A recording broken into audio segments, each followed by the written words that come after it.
Allô? Allô? Putain, mais je capte rien, c'est pas possible. Beaucoup de gens me demandent comment se servir du téléphone portable sans être trop impacté par les ondes électromagnétiques qu'il émet. Eh bien, dans cette vidéo, on va voir tous les petites astuces pour justement s'en servir au maximum tout en restant protégé. À tout de suite. Alors, on va commencer simplement par le fonctionnement du téléphone portable rapidement, parce que vous savez comment fonctionne un téléphone portable. Il fonctionne donc avec une antenne relais, hein. Je vous renvoie vers la vidéo que j'ai faite sur les antennes relais, leur fonctionnement et comment s'en protéger au maximum. Et l'antenne relais va donc communiquer avec vous, avec votre portable qui est dans votre main, par le biais des ondes, hein, qui sont retransmises à 360 degrés en permanence dans l'atmosphère et donc vont pouvoir faire communiquer les téléphones portables par des ondes pulsées. Donc je vous expliquerai dans une prochaine vidéo ce que c'est les ondes pulsées parce que c'est important à comprendre et c'est ce qui fait toute la nocivité en fait de ces ondes. Donc votre téléphone portable, malheureusement, il émet 24 heures sur 24. L'antenne relais, ça c'est une chose, je vous renvoie vers ma vidéo, mais le téléphone portable, également, même quand il est en veille, il émet 24 heures sur 24, simplement, ne serait-ce que pour savoir si vous avez un message, en permanence, il est interrogé par l'antenne en fait pour savoir si il y a quelque chose à vous communiquer. Alors, les moments de la journée où vous êtes le plus exposé et les endroits les plus concernés par l'exposition au téléphone portable. Eh bien, c'est notamment, alors le plus important que je vois dans toutes mes expertises, c'est le lieu de repos. Souvent, je vois les personnes mettre leur téléphone portable sur leur table de chevet juste à côté de leur lit et le mettent pas forcément ni éteint ni en mode avion. Alors, votre téléphone, si vous le posez à côté de vous, vous allez recevoir en permanence des ondes électromagnétiques et ça va vraiment être mauvais pour votre sommeil, votre récupération et votre santé en général. Donc l'idéal, c'est soit de ne pas du tout le mettre sur votre table de chevet, hein, de l'enlever, de le mettre le plus loin possible. Si vous n'avez pas besoin de vous réveiller avec votre téléphone portable, vous pouvez avoir un réveil à pile. Hein. Si c'est un réveil branché sur secteur, vous allez avoir une pollution électrique. Donc préférez les réveils à pile. Ou alors vous pouvez garder votre téléphone à côté de vous, par contre vous le mettez en mode avion ou mode hors ligne. Tout dépend comment c'est noté dans votre téléphone. Et le fait de le mettre en mode hors ligne, mode avion, eh bien vous ne recevez aucune onde électromagnétique et vous pouvez vous en servir de réveil ou simplement de lampe torche lorsque vous vous levez la nuit et que vous n'avez pas de lumière. Là, attention aussi, je vois souvent ça, les personnes le mettent en mode avion, mais par contre ils le branchent sur le secteur, c'est-à-dire qu'ils le chargent. Et là, en charge, il émet des ondes basse fréquence, c'est-à-dire que vous allez vous retrouver avec des ondes basse fréquence qui ne sont ni pires ni moins pires que les ondes de haute fréquence, hein, du téléphone. Donc ne chargez pas votre téléphone portable juste à côté de votre tête lorsque vous dormez. Donc essayez de le charger plutôt la journée. Alors, il y a aussi des choses très importantes lorsque vous voyez une femme enceinte ou lorsque vous êtes concerné, vous êtes enceinte. N'utilisez pas votre téléphone portable ou alors le moins possible, bien sûr, parce que souvent en plus on le tient au niveau du ventre et donc votre bébé peut être impacté. Alors, on dit que le bébé est plutôt plus ou moins protégé à l'intérieur, mais c'est quand même faux parce que ça traverse tout. Hein. Si ça traverse les murs, ça traverse aussi votre ventre, votre peau, vos organes. Donc, le téléphone portable, femme enceinte, essayez d'éviter. Souvent, les jeunes et même les moins jeunes mettent les téléphones portables dans leur poche, ce qui n'est vraiment pas une bonne idée puisque c'est proche des parties génitales, proche de beaucoup d'organes vitaux. Donc c'est vraiment un endroit très très très sensible où il ne faut pas poser son téléphone. Et alors le pire du pire, ce que je vois souvent, c'est le téléphone dans la poche de la chemise, proche du cœur. Je vous rappelle que votre cœur est votre pile de vie, hein, c'est carrément une pile électrique qui bat en permanence toute votre vie, et vous mettez juste à proximité une source électromagnétique qui peut le dérégler. On sait très bien que pour les personnes qui ont un pacemaker, ça peut dérégler le réglage de leurs appareils, ça peut dérégler aussi l'appareil naturel de votre cœur.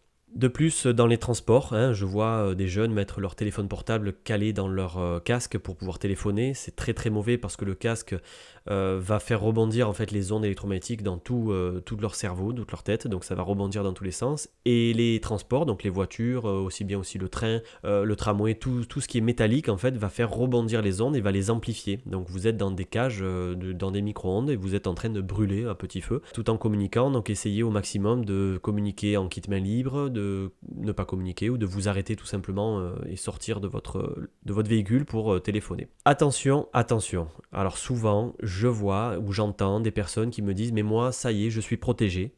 Alors je suis content, je leur dis « mais oui, mais alors quoi ? Comment tu t'es protégé ?» Eh bien ça y est, je suis protégé, j'ai un patch derrière mon téléphone ou j'ai un cône, une pyramide dans ma maison, ça protège toute ma maison, le quartier, voilà. Alors attention, on va définir un petit peu ce que c'est.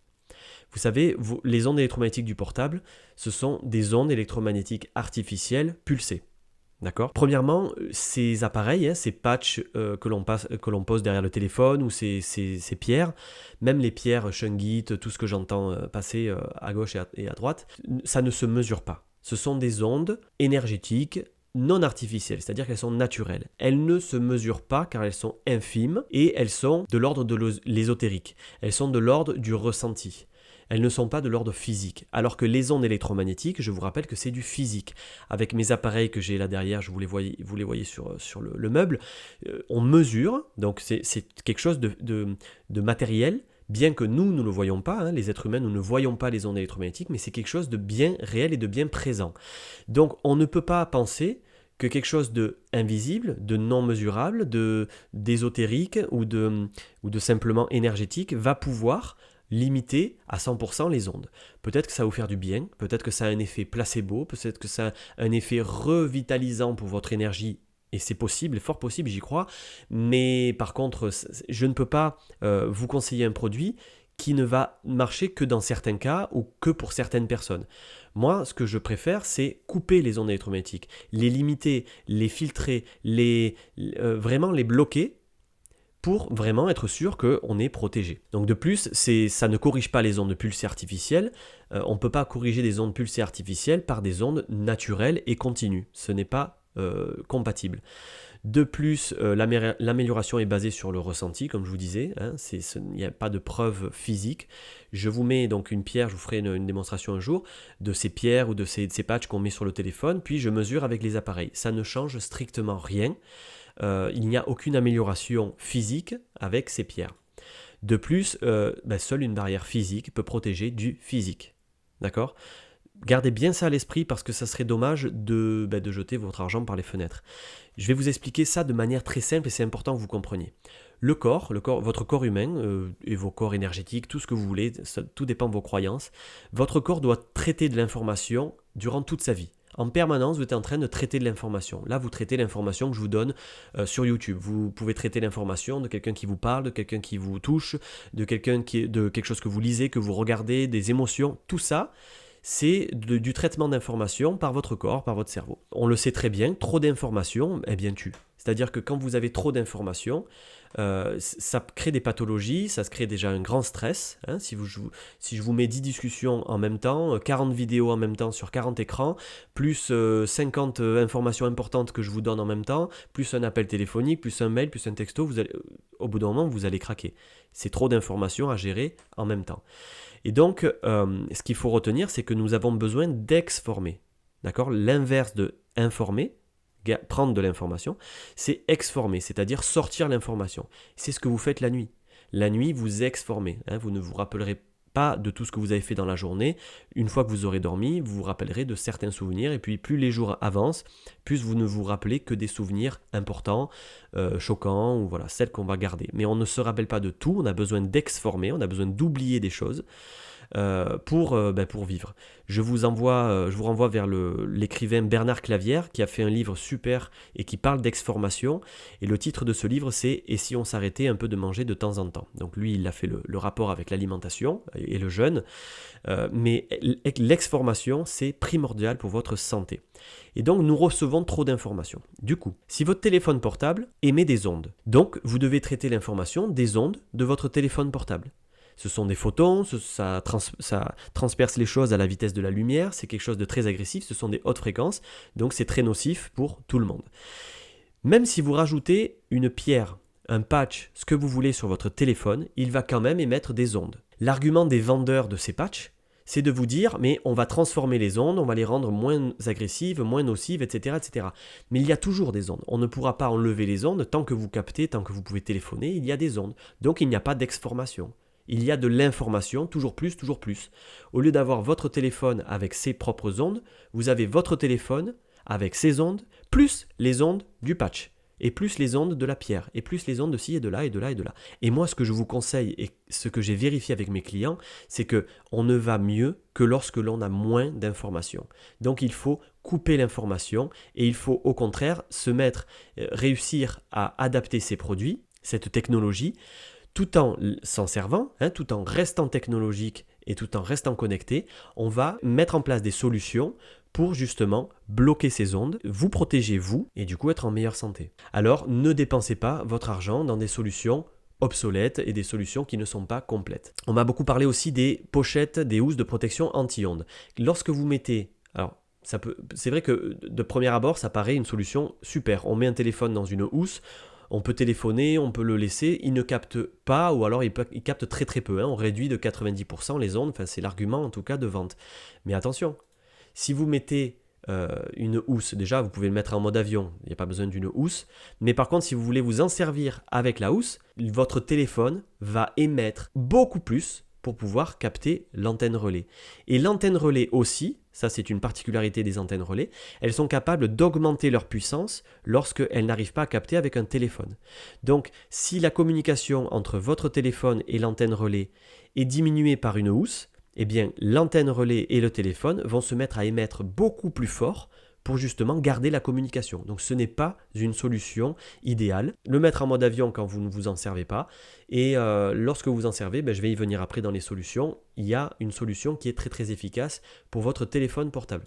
Alors je vais vous donner 7 astuces, il y en a d'autres, il n'y en a pas que 7, mais je vous en donne 7 dans cette vidéo, je vous en donnerai d'autres plus tard, je suis en train de tout récolter, je ne vais pas faire des vidéos de plus de 10-15 minutes parce qu'après c'est trop long, donc je vous en fais plusieurs.